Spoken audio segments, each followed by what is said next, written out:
Hello guys, मेरे YouTube channel में आपका स्वागत है। मेरा नाम मनमोहन मिश्रा। तो आज मैं आपको इस वीडियो में एचडीएफसी मल्टी कैप फंड का डिटेल रिव्यू करके बताने वाला हूं। तो वीडियो पूरा डिटेल में होगा। मैं आपको एक्सेल शीट में फंडामेंटल एनालिसिस करके दिखाऊंगा। लास्ट में आपको कंक्लूजन में ये भी बताऊंगा कि आपको इसमें इन्वेस्टमेंट करना चाहिए नहीं करना चाहिए, और अगर आपको इसमें इन्वेस्टमेंट करना चाहिए तो कितने साल तक करना चाहिए। तो मैं चैनल को सब्सक्राइब जरूर कर दीजिएगा। मैं शुरू करता हूँ, चलिए शुरू करते हैं।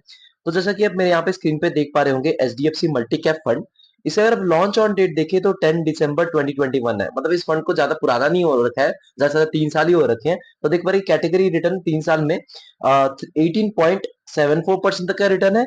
लेकिन इस फंड का अगर आप रिटर्न देखें 3 इयर्स का, तो 23.86% तक का रिटर्न है। मतलब इसे कैटेगरी को कम से कम 5% से बीट कर रखा है, जो कि बहुत बड़ा मार्जिन है अगर आप देखा जाए इस पर्टिकुलर फंड का। तो देखा जाए अभी पॉजिटिव फीडबैक रहेगा, लेकिन आप पूरा वीडियो देखिए, क्योंकि यहाँ पे देखिए रिस्क अगर बहुत ज्यादा ले रखा है कैटेगरी से और रिटर्न भी इतना दे रखा है, तो कोई ज्यादा मतलब नहीं बनता। तो पूरा डिटेल हमें पूरा देख के ही उसके बाद डिसीजन लेना होता है। तो मैं आपको पूरा भी बताने वाला हूँ। नीचे हम रिस्क वर्सेस रिटर्न रेशियो के बारे में बात करेंगे, कितना रिस्क लेके चल रहा है और कितना आपको रिटर्न दे रहा है, उसके बेसिस पे हम जज करेंगे इस म्यूचुअल फंड को। लेकिन हाँ, इसमें अभी 3 साल पुराना फंड है, तो डेफिनेटली यहाँ पे हम इतना ज्यादा अच्छे से जज नहीं कर पाएंगे, लेकिन फिर भी ट्राई करेंगे। क्योंकि देखिए एक म्यूचुअल फंड को ना कम से कम मिनिमम 7 से 8 साल अगर पुराना होना, तभी जाके आप जज करेंगे तो ज्यादा अच्छा रहता है। लेकिन 1 साल 2 साल या 3 साल में ज्यादा इतना पता नहीं चलता है।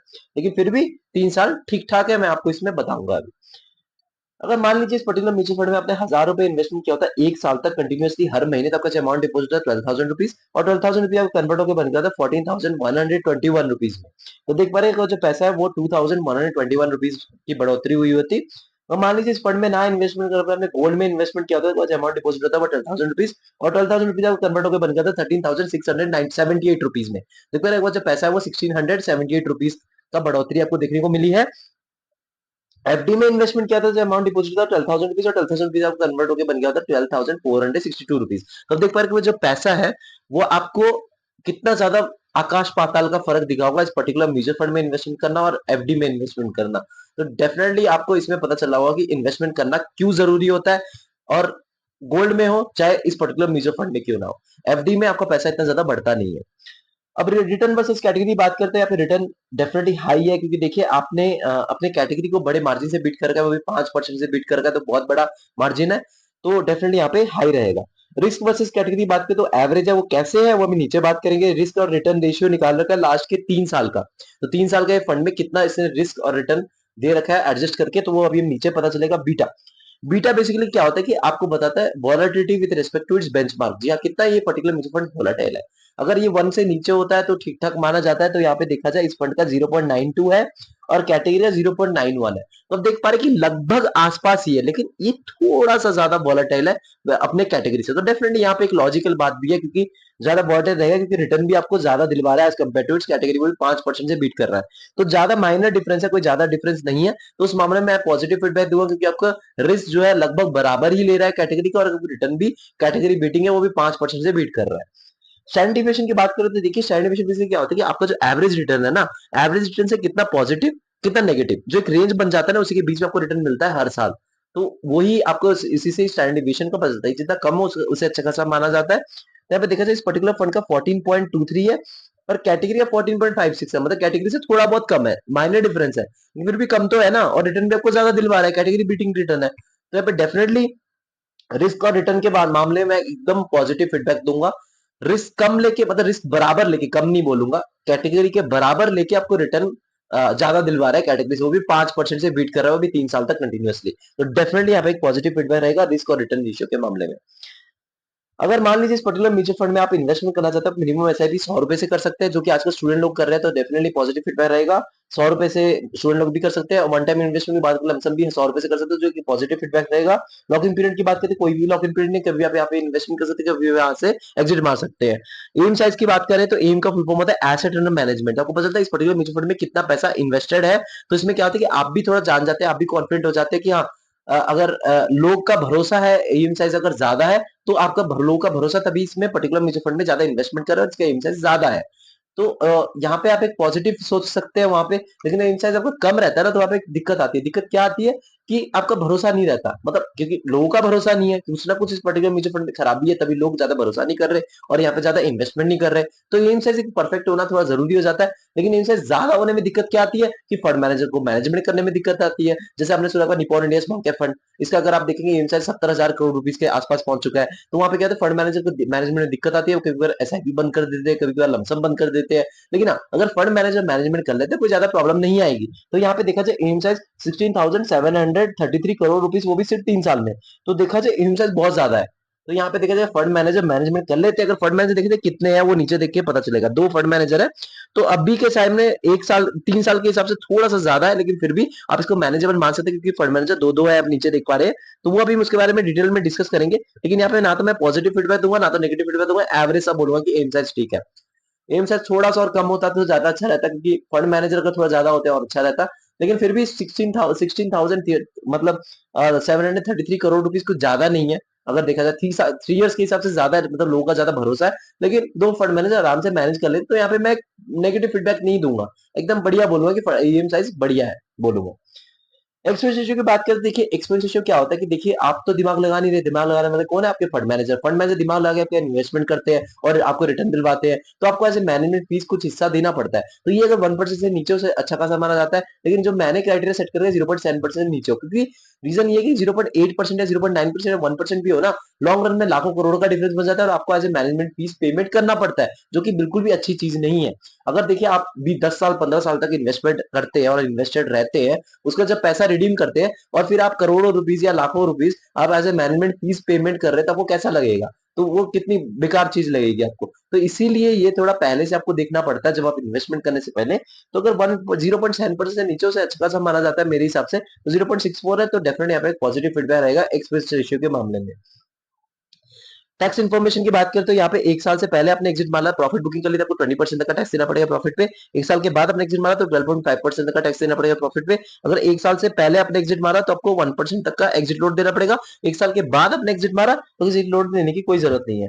अब यहाँ पे मेन बात पे आते हैं, वो मार्केट कैपिटल। जी हाँ, मार्केट कैपिटल देखिए मैं आपको एक चीज बता दूं, जब मल्टी कैप कैटेगरी का फंड की बात करते हैं ना, सेबी की एक गाइडलाइन है कि आपका जो सारा कैटेगरी है ना, मतलब large cap category, mid cap और स्मॉल कैप, उसमें मिनिमम 25% का एलोकेशन होना चाहिए। मतलब देखिए large cap, mid cap, small cap 25 25 25, तो 75% का एलोकेशन होना जरूरी होता है। उसके बच्चे जो 25% आप किसी में भी कर सकते हैं, स्मॉल कैप में भी कर सकते हैं, बढ़ा सकते हैं, लार्ज कैप, वो फंड मैनेजर पे डिपेंड करता है। तो यहाँ पे अगर बात करें तो इन्होंने मिड कैप में 27.54% का एलोकेशन कर रखा है। देखिए 25% का थ्रेशोल्ड कंप्लीट कर रखा है इन्होंने। स्मॉल कैप में इनका 26.23% का एलोकेशन है, लार्ज कैप में इनका 20 और 45.06% का एलोकेशन है, लास्ट में डेप्ट एंड अदर्स में 1.2% का एलोकेशन है।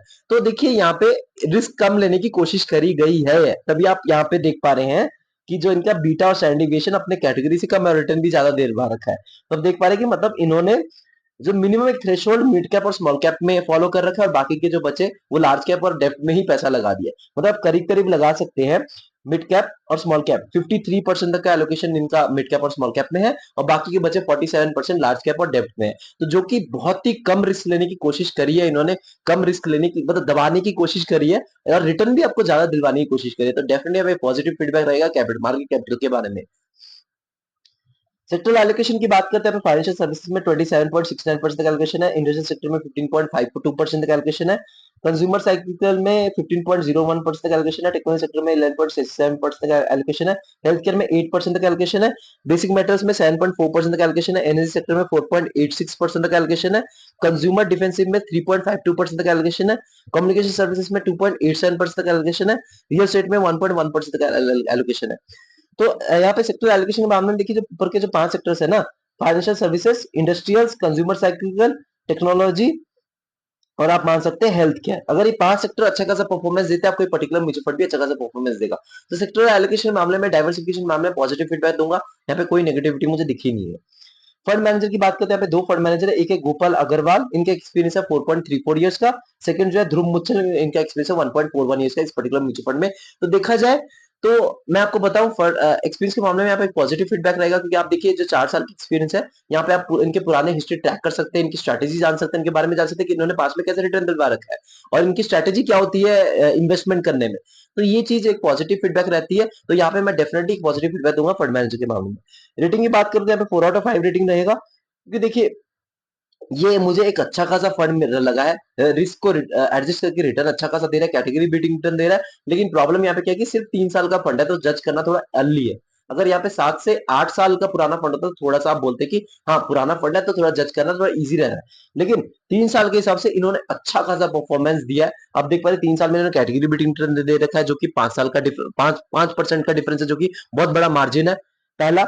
और दूसरा पॉजिटिव है कि बीटा और स्टैंडर्ड डिविएशन भी इन्होंने लगभग बराबर या फिर कम ही है with respect to its category. और दूसरी चीज, मिनिमम एसआईपी और वन टाइम इन्वेस्टमेंट 100 रुपए से कर सकते हैं। और तीसरी चीज अगर आप देखें तो मार्केट कैपिटल इन्होंने लार्ज कैप में ज्यादा एलोकेट कर रखा है, रिस्क को कम करने की कोशिश करी है, और सेक्टर एलोकेशन प्रॉपर्ली डाइवर्सिफाई कर रखा है, फंड मैनेजर भी ठीक ठाक से एक्सपीरियंस है। तो ओवरऑल देखा जाए तो सारे में मुझे ठीक लगा है, एक्सपेंस रेशियो भी बढ़िया है और एम साइज भी बढ़िया है। तो देखा जाए ओवरऑल मैं बताऊं, अगर आप इसमें इन्वेस्टमेंट करना चाहते हो डेफिनेटली आप कर सकते हैं, लेकिन अगर आपके पास टाइम फ्रेम 7 से 10 साल है, क्योंकि देखिए ये एक मॉडरेट रिस्की फंड है, क्योंकि यहाँ पे 50 या 53% आपका स्मॉल कैप और मिड कैप में पैसा लगा है। तो डेफिनेटली रिस्की फंड है, आप ये मत सोचिए कि रिस्की फंड नहीं है। लेकिन फंड मैनेजर ने कम रिस्क लेने की कोशिश करी है और रिटर्न थोड़ा ज्यादा बढ़ाने की कोशिश करी है, तो ये बहुत ही पॉजिटिव फीडबैक है। इसीलिए क्योंकि कैटेगरी के साथ हमने कंपेयर करा है, तो यहाँ पे अगर आप इन्वेस्टमेंट करना चाहिए तो कर सकते हैं, लेकिन 7 से 10 साल आपका टाइम फ्रेम होना चाहिए। और अगर आपके पास रिटर्न का एक्सपेक्टेशन है 15 से 22% के बीच में लॉन्ग टर्म में भी, तो तभी आप इस ऐसे कैटेगरी के फंड में इन्वेस्टमेंट कर सकते हैं। लेकिन हाँ, आप खुद रिसर्च करके इन्वेस्टमेंट करिएगा, ये नहीं कि मैंने बोल दिया और जाके आपने भाग के इन्वेस्टमेंट कर दिया, ये नहीं। आपको खुद रिसर्च करना है, खुद इन्वेस्टमेंट करना है, ताकि आप कॉन्फिडेंस खुद खुद कॉन्फिडेंट रहना है। तो मैं चैनल को सब्सक्राइब जरूर कर दीजिएगा, मैं जरूर लाता रहता हूँ। Thank you.